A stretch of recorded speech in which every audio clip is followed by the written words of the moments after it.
Assalamualaikum warahmatullahi wabarakatuh. Hai semua, kali ini kita akan bahas kembali soal P3K bidan yang keluar pada tahun yang lalu ya. Selamat belajar. Soal yang pertama yaitu seorang perempuan umur 30 tahun G3P1A1 hamil 40 minggu datang ke PMB dengan keluhan mules melingkar di bagian perut bawah. Hasil anamnesis mules sejak 3 jam yang lalu, keluar lendir dan darah. Hasil pemeriksaan KU baik, tekanan darah 120, nadi 80, suhu 36,8. Presentasi kepala, DJJ 145 kali per menit, kontraksi 4 kali selama 10 menit dalam 40 detik, pemeriksaan dalam pembukaan lengkap, selaput ketuban masih ada, kepala hot 3. Kemudian pertanyaannya adalah bagaimanakah penulisan simbol pengisian air ketuban pada lembaran partograf yang tepat? AU, BM, CK, DJ, dan ED. Nah, kata kuncinya adalah pada pemeriksaan dalam itu pembukaannya lengkap, kemudian selaput ketuban positif atau masih teraba, kemudian kepala hot 3+. Nah, berikut pembahasan penulisan ketuban pada partograf ya. Yang pertama itu ada U untuk ketuban utuh atau belum pecah, J itu ketuban sudah pecah dan warna airnya ketuban jernih, kemudian N ketuban sudah pecah dan warna air ketuban bercampur dengan mekonium. D. Ketuban sudah pecah dan warna air ketuban sudah bercampur dengan darah. K. Ketuban sudah pecah dan air ketuban sudah kering. Nah, jadi jawabannya adalah A. Utuh. Soal selanjutnya, seorang perempuan umur 23 tahun G3P1A1 umur kehamilan 39 minggu datang ke Poskesdes dengan keluhan nyeri perut melingkar ke belakang. Hasil anamnesis nyeri sejak 4 jam yang lalu, bertambah sering dan kuat.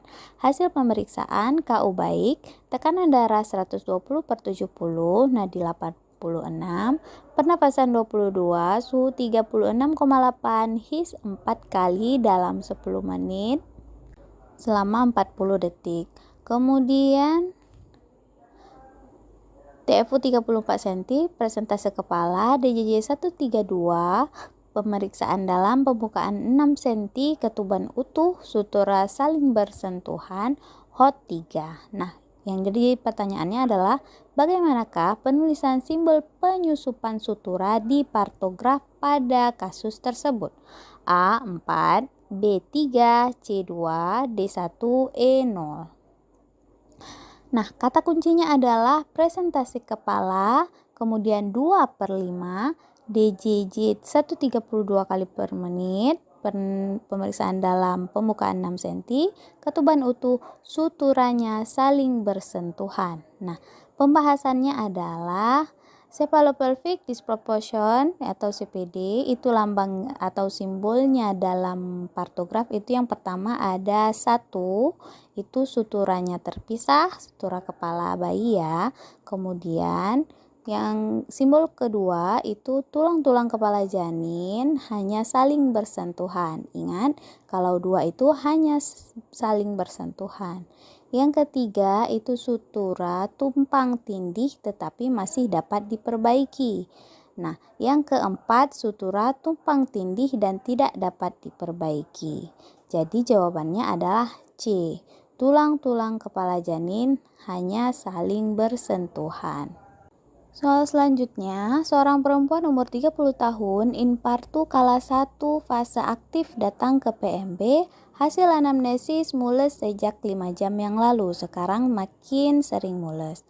Hasil pemeriksaan tekanan darah 110/70, nadi 88, suhu 36,5, pernapasan 22, TFU 34, kepala masuk 3/5, pemeriksaan dalam porsio tipis dan lunak, pembukaan 8 cm, selaput ketuban masih ada dan teraba fontanel anterior dan kepalanya hot 3. Nah, yang ditanyakan adalah apakah presentasi janin pada kasus tersebut? A. Presentasi muka, B. Presentasi dahi, C. Presentasi dagu, D. Presentasi mulut, dan E. Presentasi kepala. Nah, kata kuncinya adalah pemeriksaan dalam, porsio tipis dan lunak, pembukaan 8 cm, selaput ketuban teraba fontanel anterior. Nah, kemudian penurunan kepalanya adalah hot 3. Nah, jika teraba fontanel anterior berarti jawabannya adalah B, presentasi dahi. Soal selanjutnya, seorang perempuan umur 25 tahun G1P0A0 melahirkan bayi laki-lakinya di PMB. Plasenta belum lahir, hasil anamnesis sudah diberikan oksitosin kedua. Plasenta belum lahir. Nah, hasil pemeriksaan KU baik, tekanan darah 110, nadi 84, pernafasan 20, suhu 37,2, uterus teraba diskoid, tidak ada pengeluaran darah. Nah, diagnosa apakah yang tepat pada kasus tersebut? A. Placenta previa, B. Solusio placenta, C. Ablation placenta, D. Retensio placenta, dan E. Placenta circumvallata. Kata kuncinya adalah dalam kala 3 sudah diberikan oksitosin kedua tetapi plasenta belum lahir dan uterus teraba diskoid.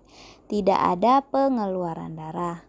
Nah, berikut pembahasan beberapa diagnosa ya. Yang pertama ada placenta previa, yaitu kondisi di mana plasenta bayi menutupi sebagian atau seluruh jalan lahir atau mulut rahim. Itu bukan ya. Kemudian solusio placenta itu adalah pelepasan plasenta dari tempat implantasi normalnya di rahim sebelum kelahiran.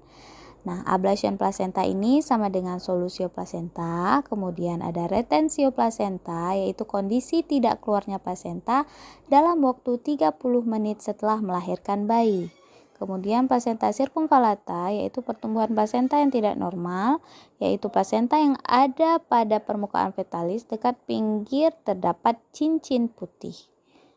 Dari pembahasan di atas, jadi bisa kita simpulkan bahwa jawabannya adalah retensio placenta.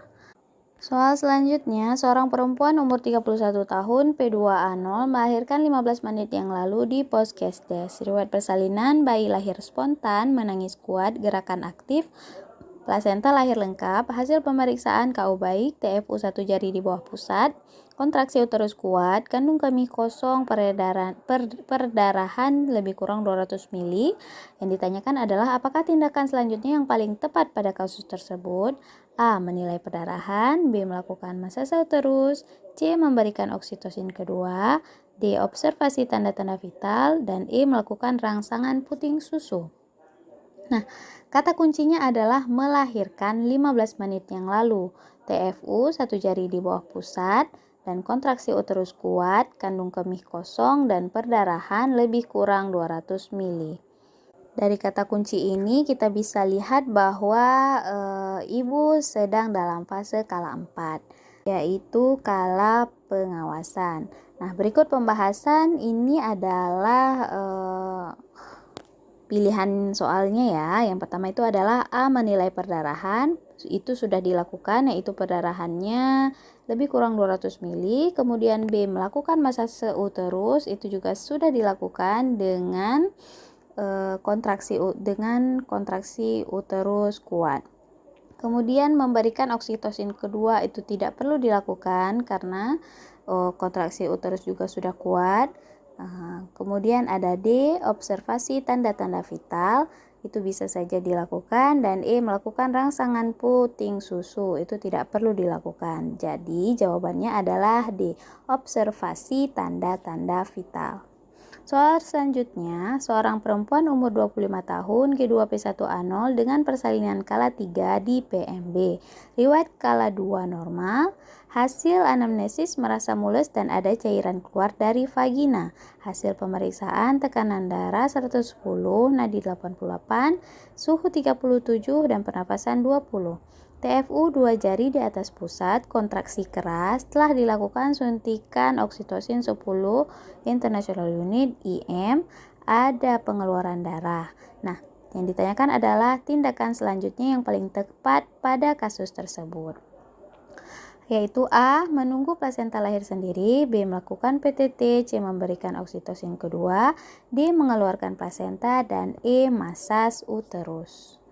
Nah, kata kuncinya adalah ibu sedang dalam persalinan skala 3 dan TFU 2 jari di atas pusat, kontraksi keras dan telah disuntikkan oksitosin 10 international unit intramuskular.